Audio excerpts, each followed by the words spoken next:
Metro presence কৃষি সংবাদ, সুজলা সুফলা।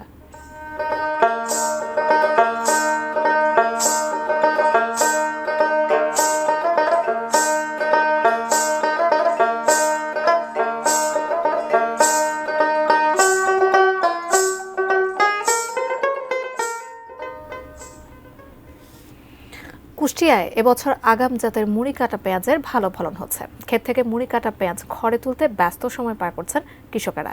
তবে উৎপাদন খরচ বেশি হয় লাভের অঙ্ক নিয়ে অসন্তোষ কৃষকদের। কুষ্টিয়ার প্রতিনিধি শরীফুল ইসলামের পাঠানো তথ্য ছবি নিয়ে ডেস্ক রিপোর্ট। চলতি মৌসুমে কুষ্টিয়ায় ৪,০০০ হেক্টর জমিতে মুড়ি কাটা পেঁয়াজের চাষ হয়েছে। এবছরও পেঁয়াজের বীজ ও সারের দাম বেশি হওয়ায় প্রতি বিঘা জমিতে পেঁয়াজ চাষে কৃষকদের খরচ হয়েছে ৮০,০০০ থেকে ১ লাখ টাকা। আবহাওয়া অনুকূলে থাকায় বিঘা প্রতি পেঁয়াজের ফলন হচ্ছে ৫০ মণ থেকে ৭০ মণ পর্যন্ত।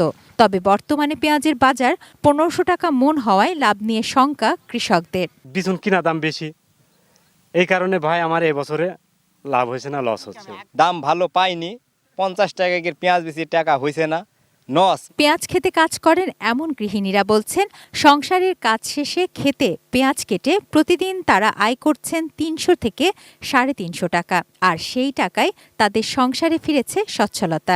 দিনে ধরেন দিনে একটা পর্যন্ত কাটি, ৬০ টাকা মন কাটি। আমরা ৩-৪ মন করে কাটি, বেশিও কাটি, আবার মনে করেন কমও কাটি। সংসারের আরো কাজ কাম আছে, আছে, এগুলা করি। কৃষি কর্মকর্তারা বলছেন, চলতি বছর পেঁয়াজের ফলন ভালো, বাজারে ভালো দামও পাবেন কৃষকরা। এতে একদিকে পেঁয়াজ চাষে কৃষকদের আগ্রহ যেমন বাড়বে, অন্যদিকে কমবে পেঁয়াজ আমদানি নির্ভরতা।